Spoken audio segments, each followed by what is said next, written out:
Good morning, students. Today we will be discussing the chromatography.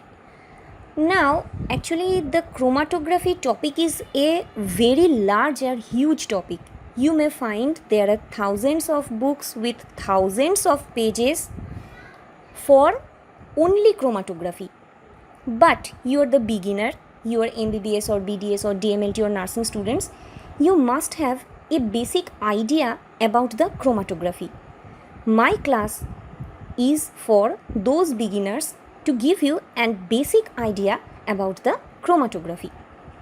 So let's start. Now the first, a brief history of chromatography. Now the chromatography word has a Greek origin.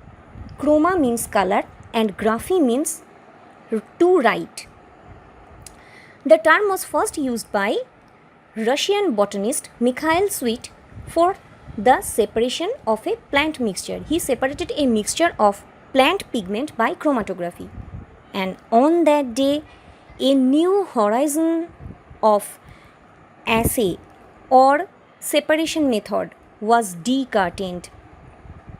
Later, this method was improvised by many scientists, and even a Nobel Prize was awarded to Dr. Martin and Dr. Singe for their work in the partition chromatography in 1952. Now, next slide. It is the definition of chromatography. What is the definition of chromatography? Actually, it is a method of separation of a mixed sample on the basis of their differential distribution due to their size, shape, mass, charge, solubility and adsorption properties in two immiscible phases, one mobile and other stationary. It sounds a very cumbersome definition. Let's elaborate and understand the definition. So first of all, the thing is, it is a method of separation of a mixed sample. Now, how separation occurs? That is, why separation occurs? Because of their differential distribution in two immiscible phases, one mobile and other stationary. Now, first of all, understand the meaning of the word immiscible. Immiscible means the thing which are not mixed or the things which are insoluble with each other. So here the two phases, that is one mobile and other stationary phase, cannot be mixed together. They are insoluble with each and other. So this is termed as two immiscible phases. And why separation occurs? Due to the differential distribution of the analytes or the sample mixture in the two immiscible phases. Now, next question comes, what are the phases? This is one mobile and other stationary. That is, one phase moves and other phase is fixed. Now, why separation occurs? Due to their different size, shape, mass, charge, solubility and adsorption property. Now, these properties are the physical properties of the analytes of the mixed sample. Now, due to their different size, shape, mass, charge, solubility and adsorption properties, different analytes can be separated by this method. So, to mug up, the definition of chromatography is, it is the method of separation of a mixed sample on the basis of their differential distribution due to their size, shape, mass, charges, solubility and adsorption properties in two immiscible phases, one mobile and other stationary. So, from the discussion, it is clear that all chromatographic techniques involve interaction between three components. One is the sample mixture or solute. It is the mobile phase. It moves. And number two, there is a support which is called the stationary phase. Actually, this stationary phase acts as separator. On this stationary phase, the analytes are separated one by one according to their various physico-chemical properties which we have discussed in the definition part. And number 3 is solvent. So it is the 3 components of the chromatography technique. Next slide. So it is a slide to demonstrate the a simplified chromatographic apparatus. Now in this simplified chromatographic apparatus there is a stationary phase. You can see it is black in color. It does not move, or it is like the separator. And there is mobile phase. Mobile phase means it contains the analyte mixture which are intended to be separated. So this mobile phase or the analyte mixture is run through the stationary phase. Now remember, mobile phase may be liquid or gas, and the stationary phase is usually solid or liquid.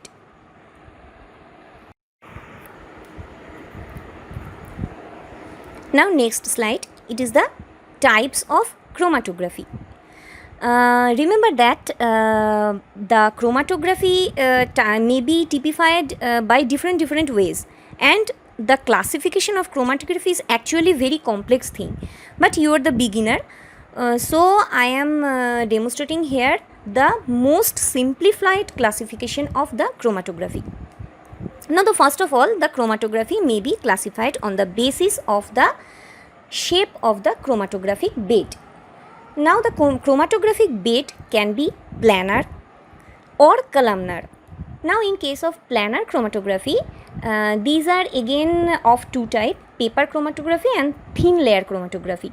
In paper chromatography, we run the chromatography on a specialized paper, and in thin layer chromatography there is a glass slide, and this glass slide was covered by silica gel, and we use this as a chromatographic bed. Now in case of the columnar chromatography, this can be again of two types, open tubular column or packed column. Now remember that in the case of open tubular column, usually what happens here, the stationary phase are coated in the inner side of the inner circumference of the tube, and in case of packed columnar type, here there is a bead or some material which is packed inside the tubular column, and this packed column is used as the stationary phase. Now clear? Now the next type is based on the types of phase we can use. First of all is the solid phase. Here the stationary phase is solid one. Now if we use solid material as stationary phase, this can be again of two type according to the types of mobile phases. In the solid stationary phase, you can run liquid mobile phase or you can run gaseous mobile phase. Now the second type is the liquid phase. Here the stationary phase is liquid, and here again you can run a liquid or gas as mobile phase. Next. Now this is another types of chromatography or the classification of chromatography. This is based on the mechanism of separation. Now based on the mechanism of separation, the chromatography may be of partition chromatography, adsorption chromatography, ion exchange chromatography, molecular size exclusion chromatography, or affinity chromatography. Now these are based on the separation method, which is again dependent on the physico-chemical properties of the analytes.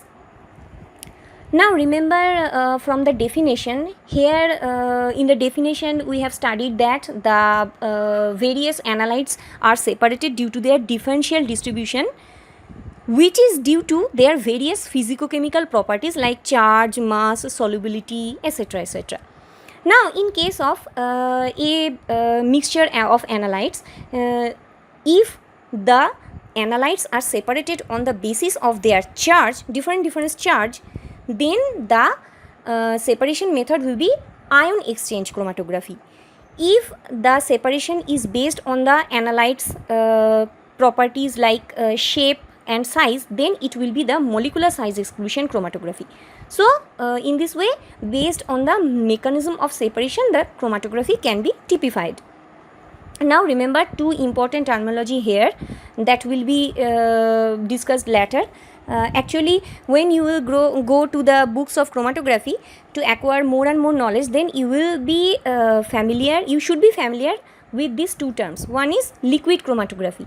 Actually, it's a type of column chromatography using a liquid mobile phase.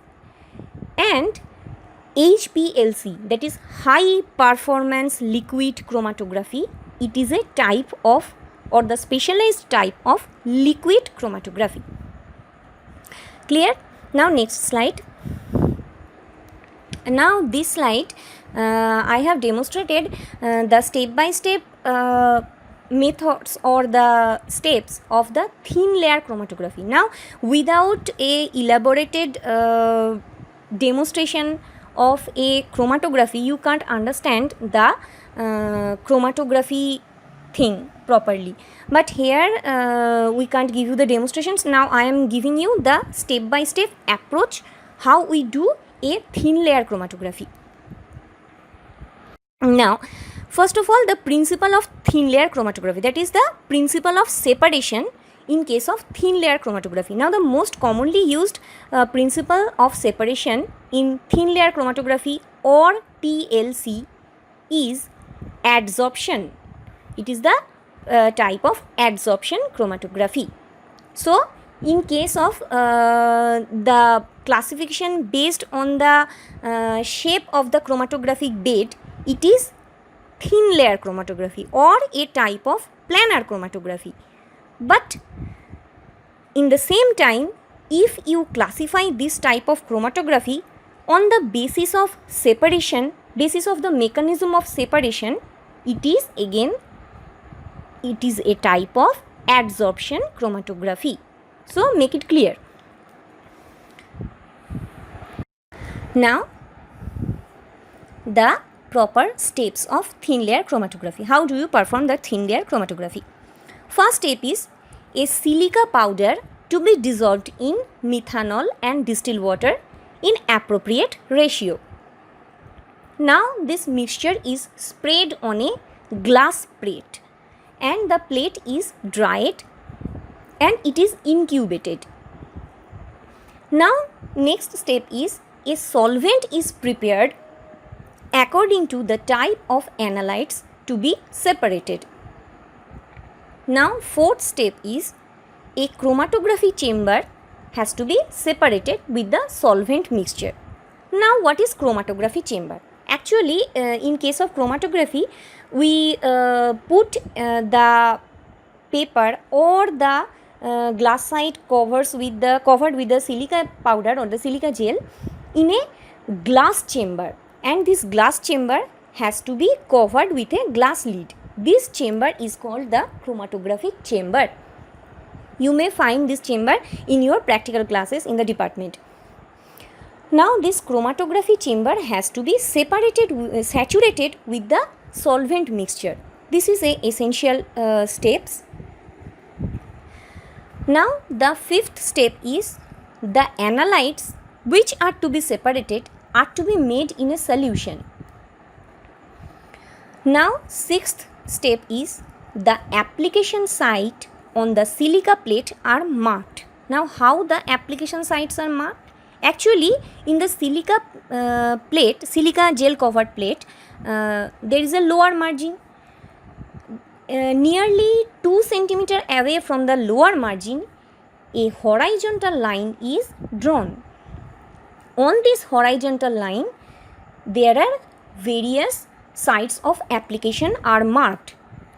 Now you have to mark the application sites with a dot, and you have to put at least 2 cm space between the two dots. Now this way the application sites on the silica plate are marked. Now the seventh step or the next step is the analyte solution is applied on the marking. Next step is the plate now to be held vertically inside the chromatographic chamber, and you have to cover the chromatographic chamber with a glass lid. Now the next slide. Now the next step, when the solvent front travels up to a level of 1.5 to 2 centimeter below the upper margin of the plate has to be removed from the chamber. Now what is the solvent front? Actually the solvent front is the upper end of the solvent path. When the upper end of the solvent path reaches a height that is just 1.5 or 2 centimeter below the upper end of the silica covered gel plate, the chromatographic run is complete. Usually it takes a few hours. Now you have to remove the plate. Next, now you have to mark the solvent front. Why you have to mark the solvent front?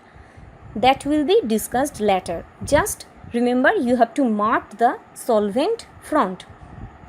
Now the plate has to be dried. Now the plate has to be stained with dyes according to the types of the analytes to visualize the separated spots of analytes. Now the identification of the analyte has to be done. Now the analytes are identified as per their retention factor. Now what is retention factor? I will be discussing in the next slide. Now the retention factor has to be determined and solvent front has to be marked for the calculation of the retention factor. Now the next slide. Now this is a chromatography run. You can see here is a symmetric picture. Here you can find that there are two spots, 1 and 2. 1 and 2, these are the two analytes. They are separated by the TLC or thin layer chromatography. Now what is retention factor?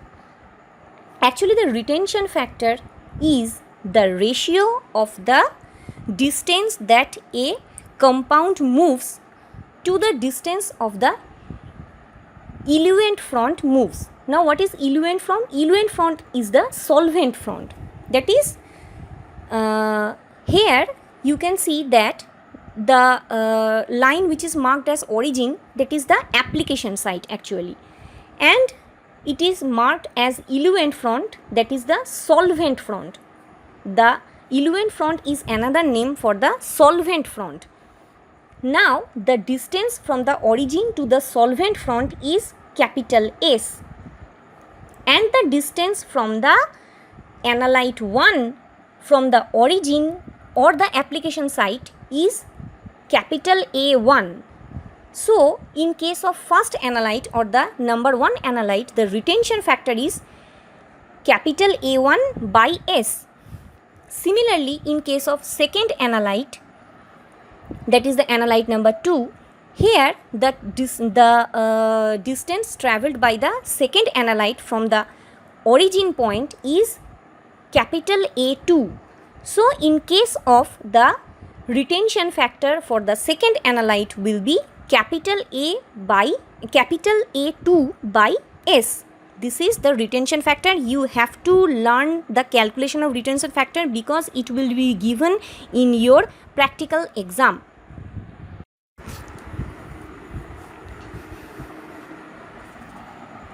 Now I hope the retention factor calculation is clear to you. Remember it by heart. Now the next slide. Now it is a pictorial demonstration of the process of thin layer chromatography. You can see that first the glass slide is taken, then the spread of silica gel onto the glass slide is done, then the sample is applied or the sample mixture is applied on the application site, then the TLC plate is put in the chromatographic chamber. Thereafter the run was completed. After the completion of the run, the plate is stained and you can find that there are 3 analytes were in the initial mixture. The 3 analytes, one is yellow colored, second is pink colored, and the third is green colored. These 3 analytes are separated and these are identified according to their retention factor. Now every analyte has a specific retention factor, and according to this retention factor you can diagnose a type of analyte. Now next slide.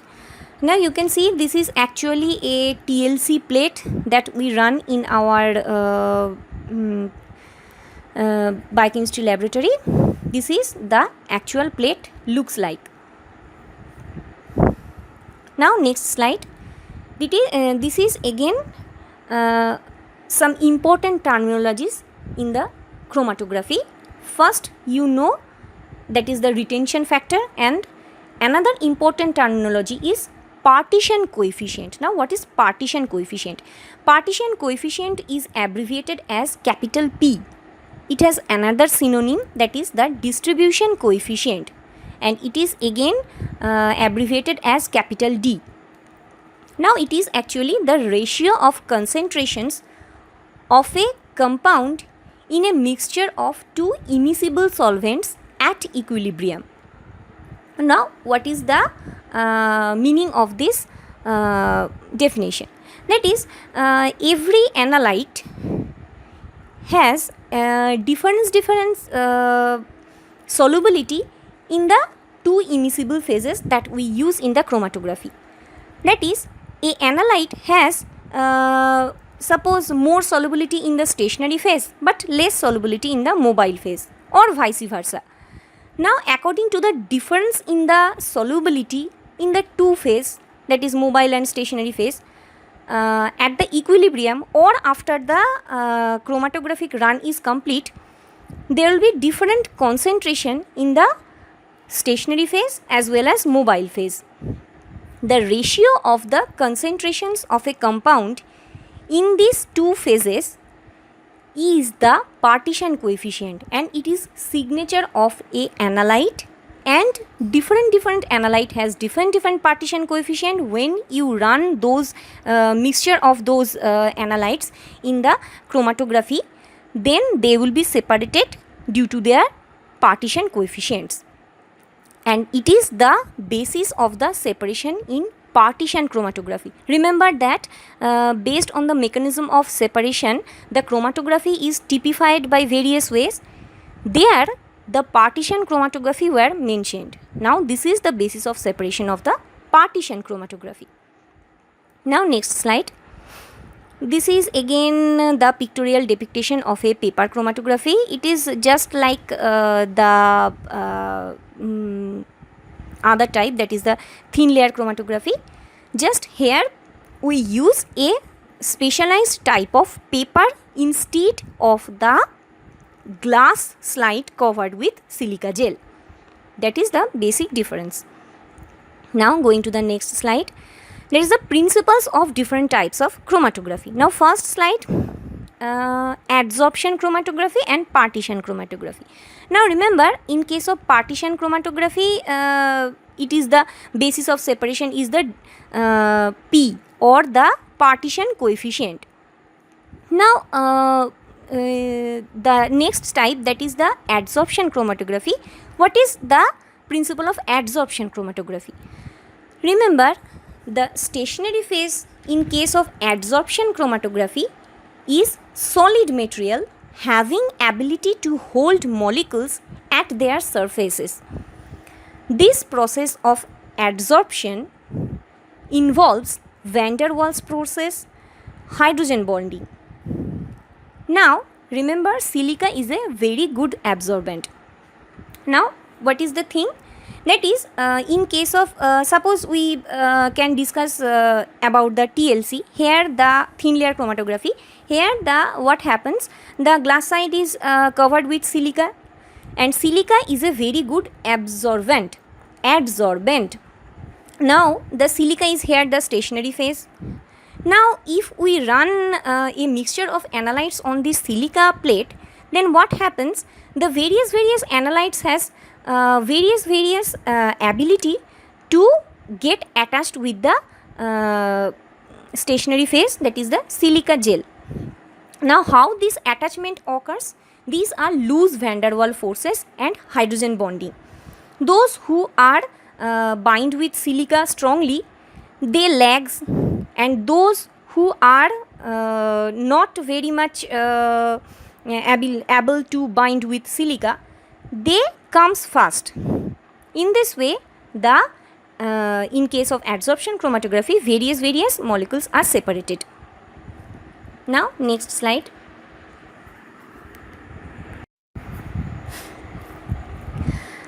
Now the next type is ion exchange chromatography. Now what is the mechanism of the separation in case of ion exchange chromatography? The separation method here is based on the exchange of the ions between a charged stationary phase and oppositely charged ions in mobile phase. Now let's explain the process. Now you can find that in the picture right hand side, that is here a column chromatography apparatus is seen. Here the apparatus is packed with positively charged yellow colored beads, and here a mixture of solution is introduced, and this mixture has two types of analytes, blue and red. Blue analytes are positively charged and red analytes are negatively charged. So what happens? The positively charged particles will be readily repelled by the positively charged stationary phase, because the same charge repels each other. So the positively charged particles will be come out fast from the chromatographic apparatus, or they are separated fast. Now the red colored particles, or the another type of analytes which are negatively charged, this will be attached with the positively charged stationary phase. So a question may arise in your mind that now this negatively charged analytes will be lost. This cannot be separated from this apparatus. No, this can be separated. Now what happens? Here we run another extra step. What is that step? That is a eluent solution, and eluent solution is run at the end of the chromatography. What is the eluent solution? This eluent solution, here you can see it is a widely used eluent solution is normal saline. Now what happens? In the normal saline, there is strong negatively charged chloride particles. When the strong negatively charged chloride particles will be there, then the positively charged stationary phase will readily bound with these chloride molecules. Then what happens? The negatively charged particles, or the analytes which are present in the mobile phase, this will be now detached from the stationary phase, and this will be eluted last. So in this way, the negatively charged particles can be separated from this ion exchange chromatography. Now next slide. Next is the molecular size exclusion chromatography. Now here the separation method is based on the property of the analytes, that is their molecular size. Now here in the right hand side you can see the diagram. Here it is seen that the column chromatography is packed with the grey colored stationary phase. These are the grey colored particles. Now what happens? Here we introduce a mixture of analytes with three different size.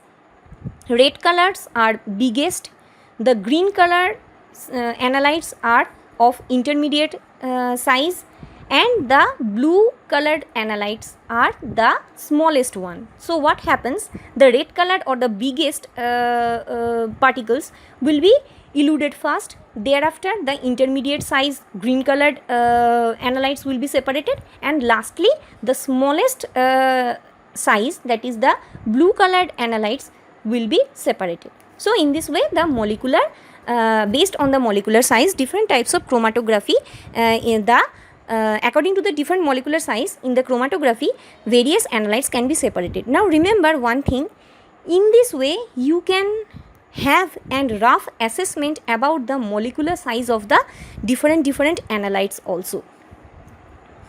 So this is the molecular size exclusion chromatography. Next slide.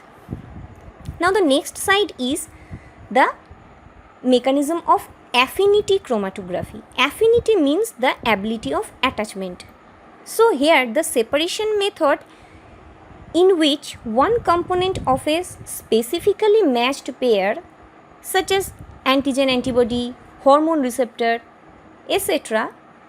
is immobilized in the stationary phase and is used to capture the other component of the pair that is in the mobile phase. So let me explain the definition. So first of all, in this right hand side picture you can see that there is a chromatographic apparatus. Here we use a stationary phase. Which stationary phase? Suppose that the stationary phase, a type of specific receptor for a single type of hormone is immobilized.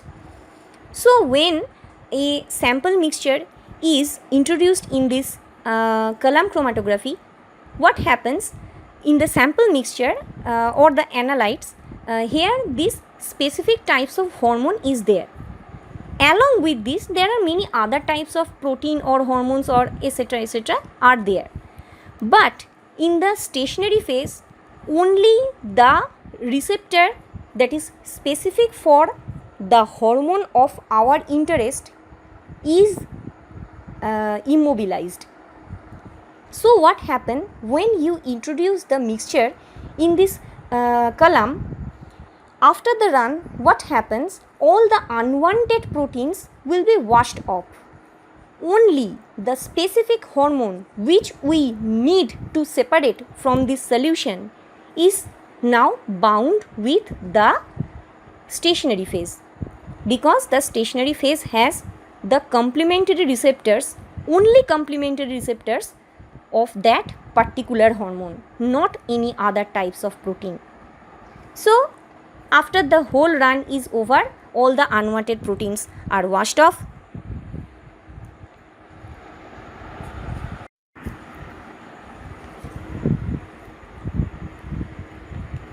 And we can get only our particular hormone. Now another step has to be run to elute the protein of interest or the hormone of interest. Here another eluent solution is run which dissociates the hormone from the stationary phase, and this eluent solution get attached to the receptor and the hormones comes out. In this way you can have a pure solution of a hormone. Actually what happens, this affinity chromatography is actually used for separation of the specific types of proteins, that is hormone or any antigen or any antibody are separated and purified by this affinity chromatography, because there is a only complementary protein or receptor or the antibody or antigen is used here. So you can have only this analyte of interest is attached with the stationary phase and all others will be washed off, and thereafter after the eluent phase, that is the last phase, you can have the pure solution of the protein of your interest. It is very much widely used in the proteomics. Now the next slide. Now this slide is about HPLC or high performance liquid chromatography. Now remember, the HPLC has a very wide use in the molecular biology, biochemistry. So actually a brief idea of HPLC should have in your mind. That is the high performance liquid chromatography. It is a type of liquid chromatography where particles of smaller diameter are used as a stationary phase, and here high pressure is required to push the mobile phase past the stationary phase. Now in the right hand side there is a simplified apparatus of HPLC. Here you can find that at first there is a top, you can see a reservoir for the mobile phase, and thereafter it is connected to a pump. The mobile phase is pumped through the apparatus. Now actually it is the in the reservoir, actually the solvent for mobile phase is there, and in the third phase you can see a injection port with attached with an injection syringe. Here is the site for application of your analyte. Now at this area the solvent for the mobile phase and the analyte are mixed, and this mixture is now introduced into the next step, that is the fourth chamber, that is the column or the column of the column chromatography. It is called also the column oven. It is also called column oven.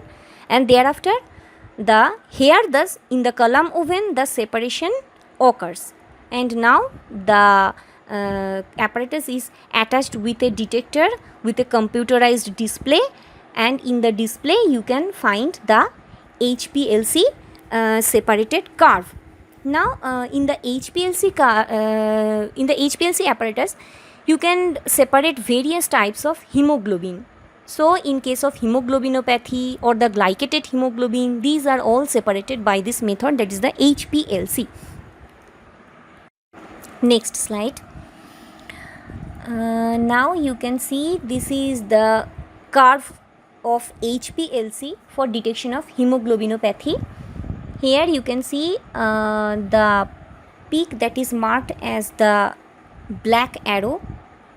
This is the diagnostic for beta thalassemia, and you can find that there is peak of A2, hemoglobin A2, and there is a very big white colored peak for the normal adult hemoglobin, and there is also a small peak at first that is for hemoglobin F.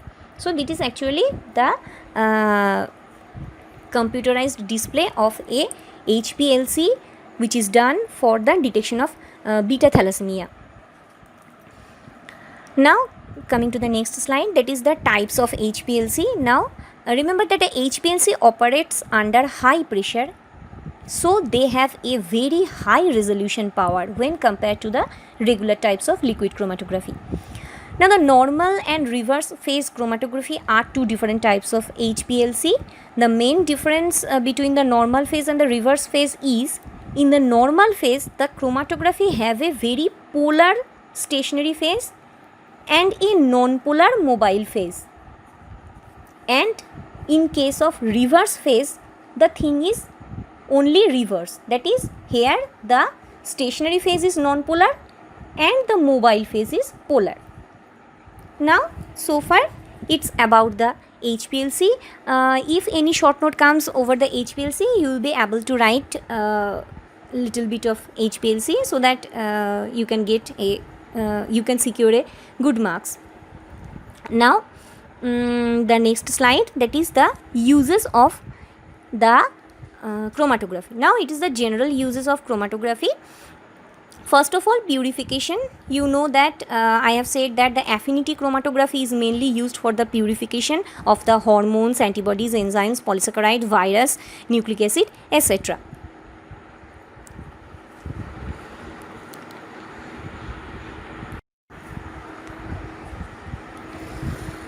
Now the number 2 utility of chromatography is molecular mass detection, again by the molecular size exclusion chromatography. Next is the detection of drug, toxin, agent and vitamin. This is again by the help of the affinity chromatography. Next is the solute concentration. Next is separation of biological molecules. Another use is diagnosis of hemoglobinopathies or the inward error of the metabolism. This is again by the help of the HPLC. Now you have seen the curve for HPLC in case of hemoglobinopathies. Now lastly the protein binding studies. This is done in case of proteomics studies. Now these are in short the general uses of chromatography.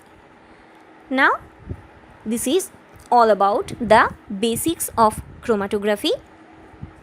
Now you have the basic idea of the chromatography. Now go through the book and you may gather more and more knowledges, even more than me, about the chromatography. And this class, this is the foundation class, will help you to understand the chromatography. Thank you for your patient hearing.